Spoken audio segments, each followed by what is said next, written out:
New scientific evidence is refuting the claim that LGBT individuals are born that way. The report comes from researchers at Johns Hopkins University, and they say they aren't taking sides in the debate, just reporting the evidence. The new report says the formation of sexual identity is complicated, but the evidence indicates environmental factors may play a role. For example, it states that homosexuals are 2 to 3 times as likely to have been victims of child sexual abuse. The report also concludes that up to 80% of teenage boys who report same-sex attraction no longer have those feelings as adults. This new report covers data from 200 peer-reviewed studies and is published in the New Atlantis. Hackers have posted powerful espionage tools created by the U.S. National Security Agency online. Previously unreleased documents by former NSA contractor Edward Snowden confirmed the software's authenticity. The malware was used by the U.S. government to spy on foreign powers like China, Iran, and Russia. Imagine a child dying from a simple scrape that becomes infected. Sound far-fetched? This spring, a Pennsylvania woman nearly died from a urinary tract infection, something 8 million Americans get every year. But hers was caused by a new, dreaded, drug-resistant bacteria. Antibiotic resistance is one of the most serious health threats we face today. We risk entering a post-antibiotic era where even simple infections can be deadly. Former FDA Commissioner Peter Pitts agrees. Shame on us if we wait for there to be bodies in the street before we step up to the plate and really begin to address this situation. For the last 70 years, antibiotics have done a great job killing our worst bacterial infections like E. coli, staph, even the plague. But now we're seeing stronger, more resilient strains of bacteria that antibiotics cannot kill. They're called superbugs. An alarming CDC report reveals these drug-resistant superbugs infect around 2 million Americans each year, killing 23,000. ISIS is using schools to indoctrinate children to be the next generation of terrorists. The Business Insider reports the terror group created its own curriculum to teach children how to wage jihad. The children are called, quote, cubs of the caliphate, and must study the core religious text of Islam. They also learn physical fitness, how to murder non-Muslims, and how to use various types of weapons. Even though ISIS has been losing territory, they continue to pass on their plans for jihad to their children. In Charlotte, North Carolina, authorities are investigating the fatal police shooting of a man whose speech and hearing were impaired. A trooper shot the man after trying to pull him over for speeding. Officials say a state trooper followed Daniel Harris after the 29-year-old failed to pull over. When the hearing and speech impaired man finally stopped and got out of the car, police say there was a, quote, encounter. A single shot was fired and Harris died at the scene. There are questions whether Harris was aware of the sirens or could communicate with the trooper. Neighbors in the Charlotte suburb where the shooting took place say he was gunned down just doors from his family's home. Many are shocked and saddened. It was another violent weekend in Chicago. 57 shootings. That is more than 1 an hour. 5 of the victims died. Dean Reynolds now on a new strategy to try to stop the violence. With murders this year up 50% over last year. Shots fired, child shot. And with an increasing number of children counted as collateral damage, the Chicago police are now launching precision raids to sweep up repeat offenders who they say are responsible for much of the bloodshed. But even with this new dragnet strategy, the mayhem continued this past weekend.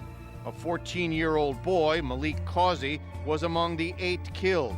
An 8-year-old girl, Jamia Barnes, among the 49 wounded. She was shot at a vigil for the 14-year-old. The kids don't even stand a chance. Ashake Banks took Jamia to the hospital. It was 4 years ago that Ms. Banks' 7-year-old daughter, Heaven, was shot to death while she sold candy on a sidewalk. California lawmakers have passed a bill targeting the state's religious colleges and universities over LGBT students and discrimination. Many religious schools were concerned the original bill would force them to violate their Christian beliefs, so the measure was adjusted. It still requires schools to inform students and facility if they claim any exemption from rules against discrimination. A scene that defines desperation. here, northwest of Kirkuk, Iraq, at the front line between ISIL militants and Peshmerga forces, hundreds of civilians are stranded. They have managed to flee ISIL territory, but they are yet to find safety. With all the refugee camps in the area full, they have no place to go.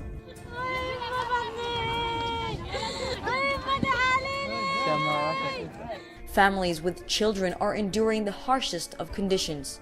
They are left under the heat with no food, no water, and no shelter. Many of the young ones are suffering, defeated by the circumstances. Some are seen unconscious. Peshmerga soldiers handed out some necessities such as milk for children, as some even tried to comfort babies. Yet it is not enough for them to survive. Nevertheless, they say turning back is not an option, that anything is better than the terror of ISIL. Of course we will stay here. Here is better than there. Now if I went back there, I will be beheaded. They will kill me immediately. They will say that I escaped and they will chop my head off straight away. Switch it on. This produces a vacuum inside this chamber. This lab in the Florida Keys just received FDA approval to produce millions of genetically altered mosquitoes in the fight against Zika. So when we release our males, they have one job, to find a female and pass on their genes. When they do that, they pass on the self-limiting gene to the female. The offspring inherit that gene, it's passed on to the offspring, and they die. The British company Oxitec claims they've already had success finding the Aedes aegypti mosquito in Brazil and the Cayman Islands. By adding tetracycline, they create mosquitoes able to mate with mosquitoes in the wild and produce offspring which die before they can mate. The company says it's 90% effective. But there's resistance stateside, people fearing an unknown effect on humans and the environment. The big concern is this is a test, it's a trial, it's a third stage to get a animal drug, as the FDA is approving it, to come to market. The people in their mind have a little bit of unknown fear, a fear of the unknown about this, but it's plain what's there for Zika, and we're learning more about it every day, and it's becoming more scarier every day. And the larvae go through, the pupae stay on top.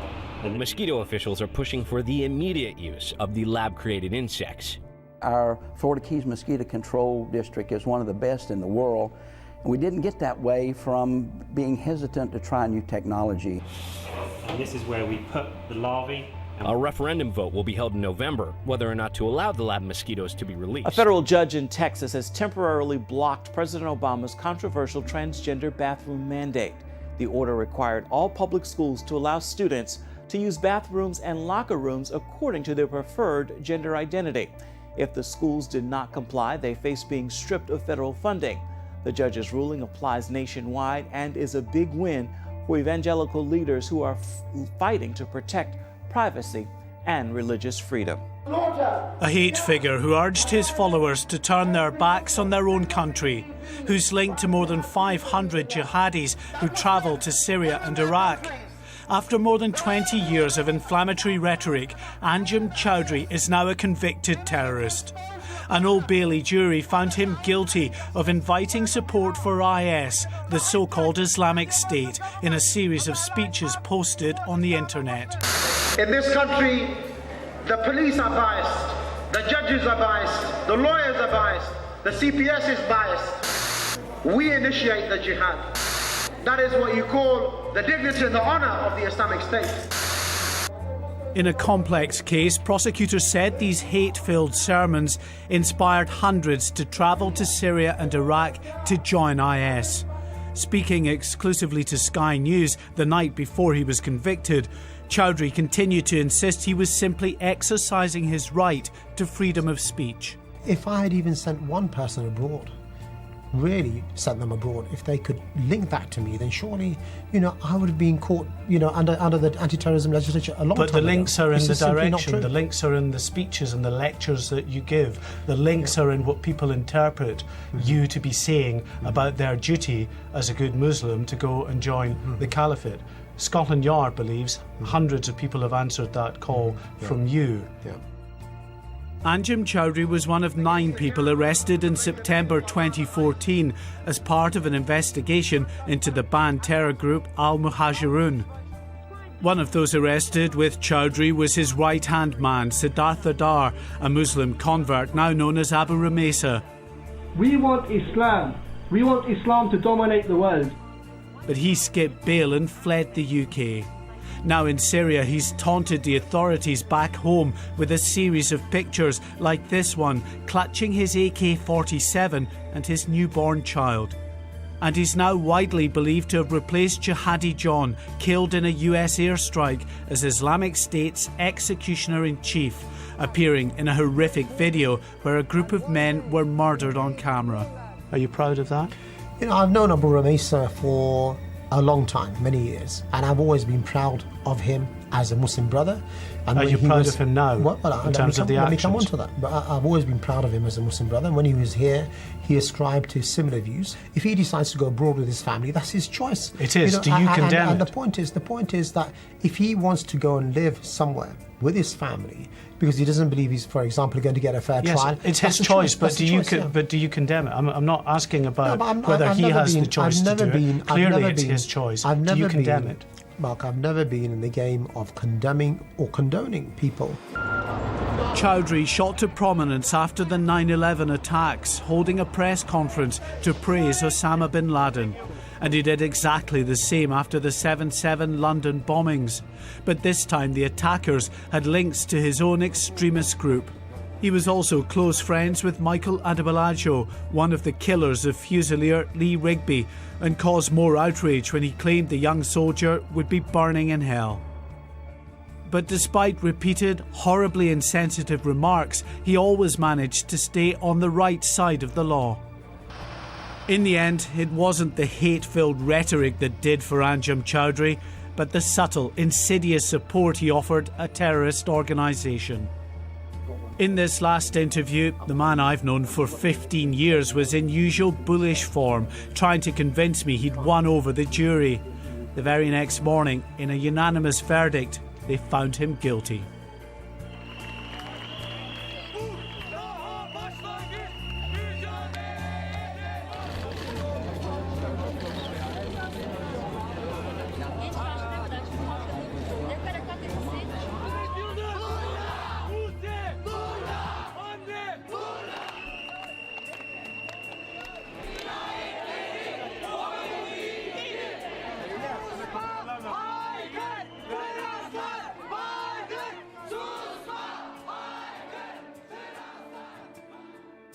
Hillary Clinton is in the headlines again after the latest release of nearly 15,000 emails, but now she's under fire for her private meetings with big donors to the Clinton Foundation while she was Secretary of State.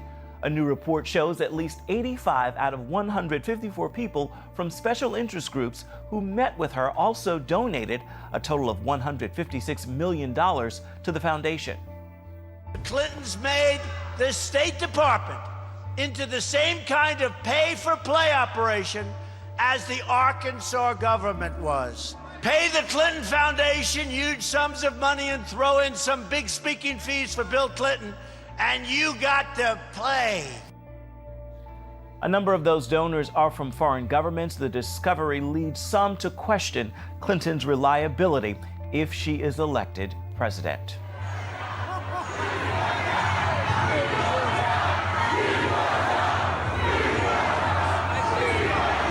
Within the First Amendment exists the prohibition of infringing on the freedom of the press. Tell that to Barack Obama's White House and Hillary Clinton. Clinton hasn't even won the presidency yet, and she is already announcing a full-scale war on the truth. Days ago, the Daily Caller reported that a Clinton campaign fundraising email was sent out arguing that Breitbart and other similar publications have no right to exist. Clinton's Deputy Communications Director, Christina Reynolds, wrote, "We've had a conservative media in this country for a while. I don't always like what they have to say, but I respect their role and their right to exist. Breitbart is something different," she says. "They make Fox News look like a Democratic Party pamphlet. They're a different breed altogether. Not just conservative, but radical, bigoted, anti-Muslim, anti-Semitic conspiracy peddlers who never have been and never should be anywhere near the levers of power in this country." New York Times tech columnist Farhad Manjoo is calling on Google to fix its search engine results to hide evidence of Hillary Clinton's failing health. If your diet of news actually revolves around the New York Times and the Washington Post, you have no idea that leaked George Soros memos clearly demonstrate a concerted effort to invade Europe and the United States with the ongoing migration jihad, with the aid of the federal government. The Daily Caller reported, even as the Times ignored the major role Soros' Open Society Foundation network has played in American policymaking,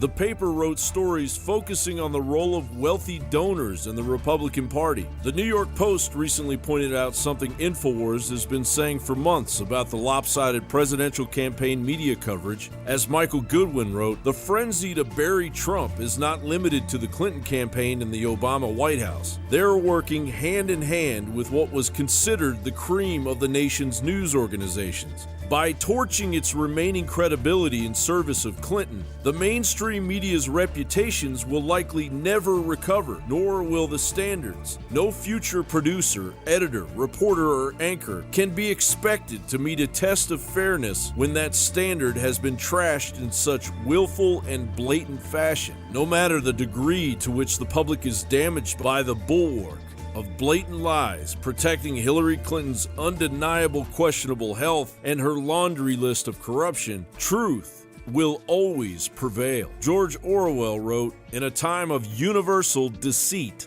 telling the truth is a revolutionary act."